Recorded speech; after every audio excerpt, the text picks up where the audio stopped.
নমস্কার দর্শক বন্ধু, দেখো আমি আজ দশভুজামা ব্লগস।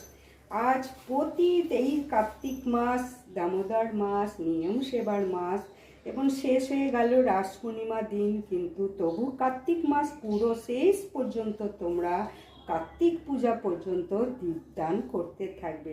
আমি কিভাবে দীপদান করেছি দেখো, থালাটাকে খুব সুন্দর করে সাজিয়ে নিয়েছি। তুলসী পাতা, চন্দন সমস্ত কিছু এতে দিয়ে আমি আমার পিতলের প্রদীপেই দীপদান করছি। এতে শঙ্খও আছে, শঙ্খকেও আমি সমস্ত কিছু ফুল, জল, দূর্বা সমস্ত কিছু দিয়ে দিয়েছি। ধূপ দ্বীপকেও আমি ফুল টুল দিয়েছি এবং দেখো তুলসী পাতা দিয়ে অবশ্যই খুব সুন্দর করে থালাটাকে সাজিয়ে তোমরা খুব ভালো করে দীপ দান করবে। আমার তুলসী পাতা সাজানোটা দেখতে পাচ্ছ কিনা দেখে নাও, আমি তো ঠিক দেখাতেও পারি না। যাই হোক, এই দেখো খুব সুন্দর করে তুলসী পাতা দিয়ে আমি সাজিয়ে দিয়েছি। শ্রীকৃষ্ণ গোবিন্দ ভগবান নারায়ণকে আমি এখন দীপদান করব। সকাল এবং সন্ধ্যে প্রতিদিন দীপদান করো। কার্তিক মাস একটা দীপদান করলে 1000 দীপদানের ফল পাবে। তাহলে দীপদান করার নিয়ম, প্রথমে চরণে 4 বার দেখাবে আস্তে আস্তে খুব সুন্দর করে, তারপরে বুকে 2 বার, মুখমণ্ডলে 3 বার এবং সারা অঙ্গে 7 বার শ্রীকৃষ্ণ ভগবানকে দীপদান করবে। আর বেশি দিন সময় নেই, তোমরা কিন্তু অবশ্যই দীপদান করো। আমার দীপদানে দেখো ধূপ আছে, শঙ্খ আছে, প্রদীপ আছে এবং খুব সুন্দর করে পাত্রটা সাজিয়ে নিয়েছি। সাজিয়ে নিলে ভীষণ খুশি হবে। আর বিশেষ করে তুলসী পাতা দিয়ে সাজাবে। তুলসী পাতা তো শ্রীকৃষ্ণ গোবিন্দের চরণে চন্দন সহযোগে তো দেবেই এবং তুলসী পাতা সহযোগে দীপদান করবে। তুলসী কাষ্ঠের দীপদান করলেও ভীষণ প্রসন্ন হন। আমি তুলসী কাষ্ঠের দীপদানটাও দেখাবো একদিন সন্ধেবেলা।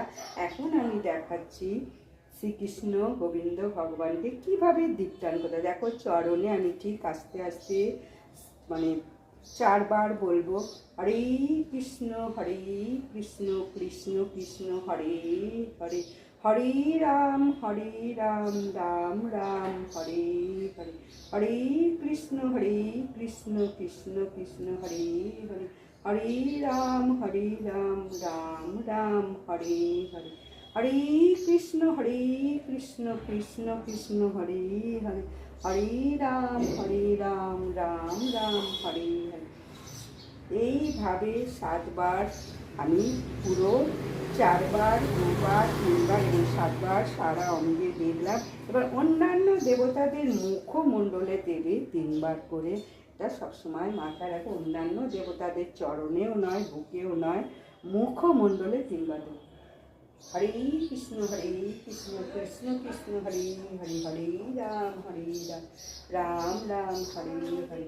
শ্রীকৃষ্ণ চৈতন্য প্রভু নিত্যানন্দ যোগী হরে কৃষ্ণ হরে রাম জয় রাধা গোবিন্দ। ভজ গৌরাঙ্গ কহ গৌরাঙ্গ লহ গৌরাঙ্গীর নামে রে, ভজ গৌরাঙ্গ কহ গৌরাঙ্গ লহ গৌরাঙ্গের নামে রে। ইসু মালকী বসু হরি শঙ্খ বাজিয়ে তোমায় এনেছি ঘরে, সুগন্ধি ধূপ জেলে আসন পেতেছি, আমারই ঘরে থাকো আলো করে, আমারই ঘরে থাকো আলো করে, আমারই ঘরে থাকো আলো করে। শ্রীকৃষ্ণ গোবিন্দ নারায়ণ এবং লক্ষ্মী দেবী আমার এখানে গৃহে রয়েছে। তোমরা রাধা কৃষ্ণকেও দিতে পারো, গোপালকেও দিতে পারো। দেখো জগন্নাথ এবং বলরামও রয়েছে, জগন্নাথ বলরামকেও দিতে পারো। সমস্ত দেবদের মানে দেবতাদের, নারায়ণের দেবতা যে সব, সেই সব বিষ্ণুকে দিতে পারো। যার যা ঘরে মানে নারায়ণ আছে, যেরকম আর নরসিংহকেও দিতে পারো। সমস্ত কিছু এইসব দেবতাদের দিতে পারো। আমার দীপদান কেমন লাগলো, আমি প্রতিদিন সন্ধ্যাবেলা তুলসী মাতাকে দিই এবং সকাল সন্ধে শ্রীকৃষ্ণ গোবিন্দ নারায়ণকে এইভাবে দিই। সন্ধেবেলা তো ফুল থাকে না, সন্ধেবেলা আমি তুলসী পাতা, ধূপ এবং জলশঙ্খ দিয়ে আমি দীপদান করে থাকি। আকাশ দীপদানটা অবশ্যই তোমরা একদিন করবে। কার্তিক মাসে একদিন আকাশ দীপদান করলে 1000 দিনের দীপদান তোমাদের মানে ফল লাভ করবে, আর পূর্বপুরুষরাও ওপর থেকে আশীর্বাদ করবে এই আকাশ দীপদান যদি দিতে পারো। আকাশ দীপদানটা কিন্তু দিতে ভুলো না। আমি আকাশ দীপদানটা দেব খুব সুন্দর একটা বার থেকে বৃহস্পতিবার আমি আকাশ দীপদান দেব। তোমরাও কিন্তু এই রকমভাবে যারা যারা রাস পূর্ণিমায় দেওনি তারা, আমি রাস পূর্ণিমাতেও দিয়েছি, দেখানো হয়নি, কিন্তু আমি আবার ওই বৃহস্পতিবার আকাশ দীপদানটা দেখাবো। নমস্কার, বিদায়। ভিডিওটা ভালো লাগলে অবশ্যই লাইক, সাবস্ক্রাইব, শেয়ার করে দাও। কেমন লাগলো আমার ভিডিওটা একটু অবশ্যই বলবে কেমন লাগলো। জয় শ্রীকৃষ্ণ গোবিন্দ নারায়ণের জয়। ও হে হরি তোমায় করি নিবেদন, ভক্তি করে সেবা করো কাঙালির ধন।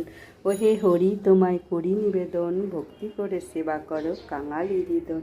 ও হে হরি তোমায় করি নিবেদন, ভক্তি করে সেবা করো। দেখো আমার গৃহে দীপদান হয়ে গেল, খুব সুন্দর করে আমি দীপদান করে নিলাম। তুলসী পাতা, শঙ্খ, ধূপ, দীপ দিয়ে আমি দীপদান করে নিলাম শ্রীকৃষ্ণ গোবিন্দ নারায়ণকে এবং জগন্নাথ, সুভদ্রা, বলরাম, যার যা আছে দেবতা, নরসিংহ এবং রাধা গোবিন্দ, নাড়ু গোপাল, লাড্ডু গোপাল, যে যে আছে প্রত্যেককে একটু ধূপ দীপ মানে দীপদান করো। আর এই মহাদেব, শ্রী গুরুবে নমঃ, বুদ্ধিদাতা গণের, মা বৈভবলক্ষ্মী, সরস্বতী দেবী, জয় মা তারা, করুণাময়ী কালী দেবী, দুর্গা, দশভুজা, গঙ্গা দেবী, কপিল মুনি, দেবাদিদেব মহাদেব, সমস্ত দেবদেবী, জয় মা তারা, করুণাময়ী কালী, অঞ্জনীর পুত্র পবন নন্দনকে অবশ্যই দীপদান করবে মুখমণ্ডলে। এইটা কিন্তু ভুল করো না, তোমরা কিন্তু অবশ্যই এইভাবে দীপদান করো। নমস্কার, বিদায়। ভিডিওটা যদি ভালো লাগে অবশ্যই লাইক, সাবস্ক্রাইব, শেয়ার করো।